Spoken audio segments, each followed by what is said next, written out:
According to legend, young Bill Gates built his computer empire out of his garage. Reality tells another story, that Bill Gates was born into wealth and privilege. Both his grandfather and great-grandfather were banking moguls. His father, William Gates Sr., was a prominent Seattle-based lawyer and political lobbyist. Through his father, Bill Gates learned the ins and outs of law and politics and how to manipulate those governing forces. I'm Bill Gates, chairman of Microsoft. Bill Gates dropped out of college to start Microsoft. He is credited with inventing the operating system that became Windows. However, he played no part in the invention of Windows. The fact is, he bought an existing operating system from Seattle Computer Products, had it modified, then licensed it to IBM. That didn't stop him from taking all the credit. I don't see Bill Gates as this great creative person. I see him as an opportunist. While Microsoft's co-founder Paul Allen was struggling with cancer, Bill Gates seized the opportunity by attempting to cheat him out of his share of the company's fortune. They were basically talking about how they were planning to dilute my share down to almost nothing. And it was really a shocking and disheartening moment for me. And you were sick? Well, I think I was still probably in the middle of radiation therapy.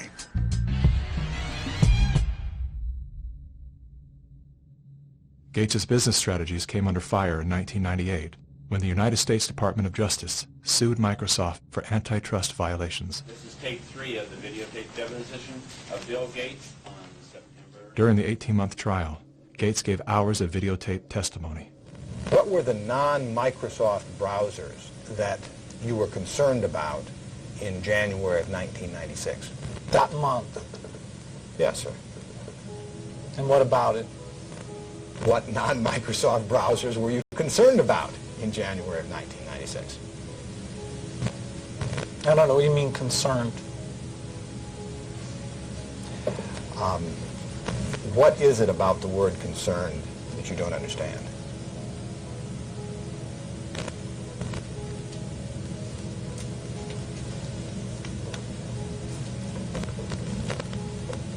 I'm not sure what you mean by it. The Justice Department has charged Microsoft with engaging in anti-competitive and exclusionary practices designed to maintain its monopoly in personal computer operating systems. In a move to overshadow the negative press, Gates invested $100 million to set up the Bill and Melinda Gates Foundation. Overnight, Bill Gates transformed his public image from ruthless tech monopolizer to the world's most generous philanthropist. I'm pleased to announce that we're pledging an additional $1 billion to We had the chance to witness Bill Gates 2.0, the man you don't know. The rebranding campaign paid off. His net worth swiftly doubled, earning Bill Gates the title of richest man in the world. You've invested $10 billion in vaccinations over the last 2 decades, and you figured out the return on investment for that, and it kind of stunned me. Can you walk us through the math? In a Wall Street essay, Bill Gates declared vaccines the best investment I've ever made. There's been over a 20-to-1 return. So if you just look at the economic benefits, that's a pretty strong number compared to anything else.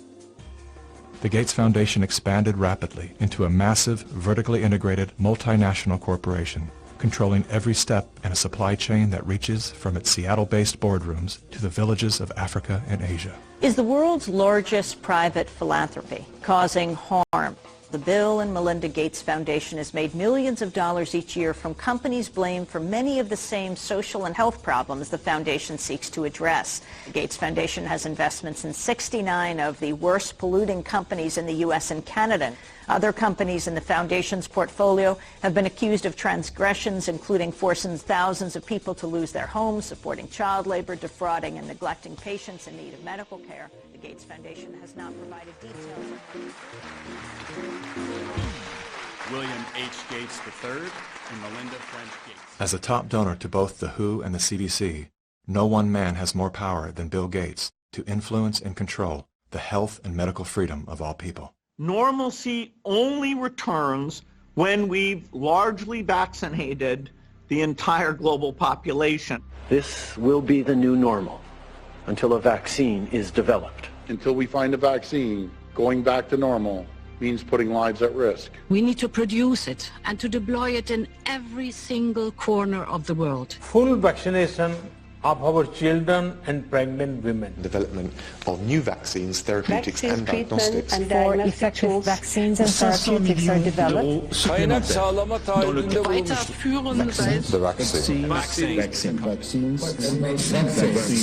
We've already bought the syringes. We already know where it's going to happen. We're thinking about what that's going to be. It's all part of this plan. Our military is now being mobilized, so at the end of the year, we're going to be able to give it to a lot of people very, very rapidly.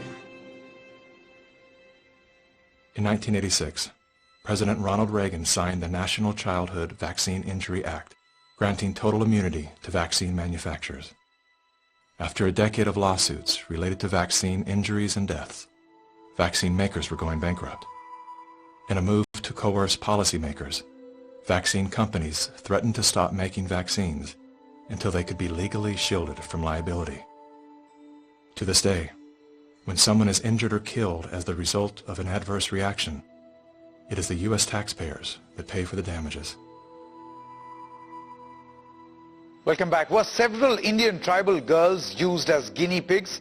The report alleges that 2 American pharma giants' untested vaccine was administered to thousands of tribal girls without proper study and paperwork. India was among the hardest hit after Bollywood celebrities were incentivized by the Gates Foundation to urge the public to submit to mass vaccinations. In 2009, tribal children were administered the HPV vaccine. Over 24,000 girls were told they were being given wellness shots, in many cases without the informed consent of a parent or a guardian. The people that were administering these vaccines lied to the guardians of these girls and told the girls, oh, this is going to cure cancer, you're never going to have cancer. And these girls became severely injured. Some of them developed seizures, some of them developed cancer. And 7 girls died. And there was no insurance, there was no assistance for them. And the Gates Foundation denied that it had been clinical trials.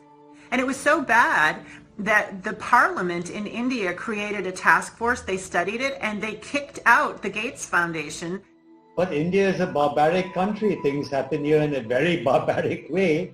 But I was surprised to find an American organization operating in broad daylight, doing things in a very, very, let's say, Indian fashion. And so the route I took was that I want the whole procedure to be investigated. The Indian Parliament formed a committee, and it was to me a rather surprising move because you generally don't often have such a high-level inquiry into matters affecting poor people. And that was such an extraordinary report. I don't think Indian Parliament has ever come out with such a scathing report. And the government officials came up and said, we shouldn't have authorized this. We're sorry. We're not going to allow them again. And now they're back doing their same old tricks again. The good news is that human clinical trials can start as early as July 2020 for India's first COVID-19 indigenous vaccine that's been developed by Bharat Biotech. So you can imagine how the manipulation of the media, by the media, the manipulation of public opinion by leaders from all political parties unanimously saying, we want a vaccine. And the worst thing is they are taken as philanthropists. Whereas what this actually is the acquisition of political and financial power. And I think the second most populous country with 1.3 billion people is going to be a good base for pharmaceutical companies to make a killing and also kill a lot of people in the process. Yes, I just find it a pity that we haven't been able to get any benefit for the girls who suffered, you know.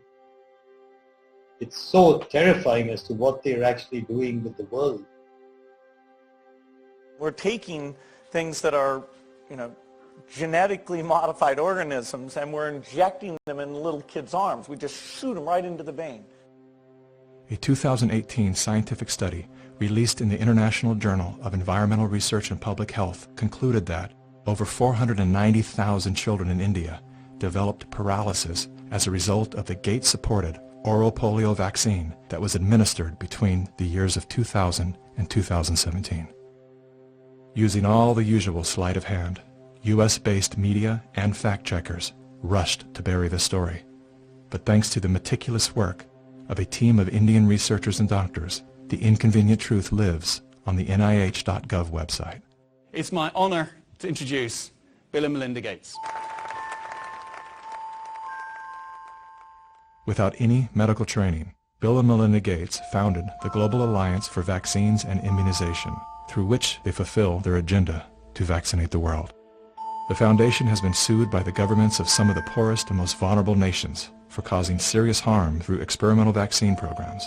If you just look at healthcare workers around the world, they deserve to get the vaccine first. You know, here in the United States, really it's going to be black people who really should get it first, and many indigenous people. Vaccines were always taught to us that it was safe, it was healthy, this is things that we had to do.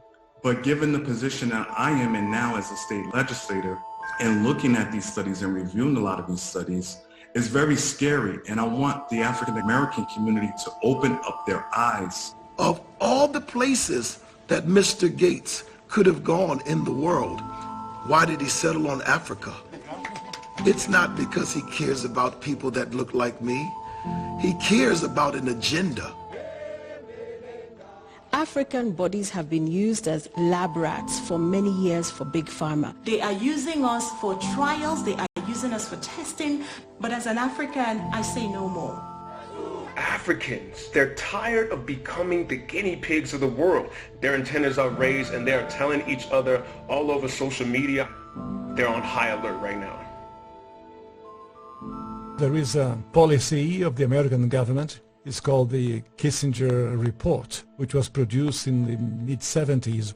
And it explicitly states that the purpose of the foreign policy in Africa was to reduce the population, because they have great mineral resources there. At the time, Kissinger and those involved with the Carter administration wanted to shrink the population, make sure that the Africans do not develop and do not use the resources for themselves, because we in the States, we need them.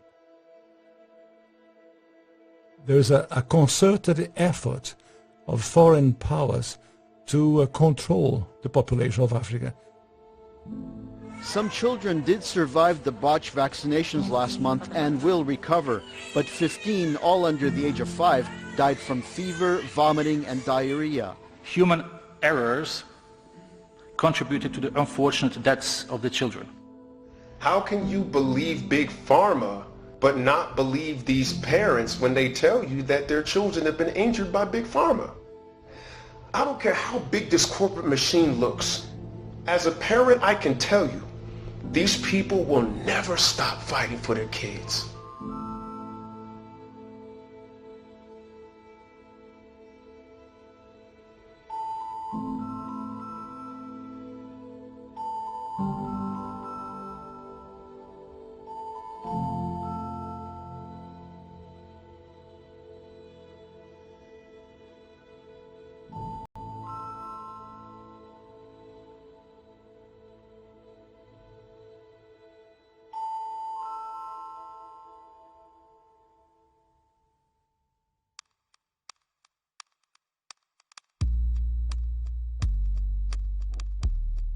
It would take hours to list all of the questionable initiatives that Bill Gates is involved in.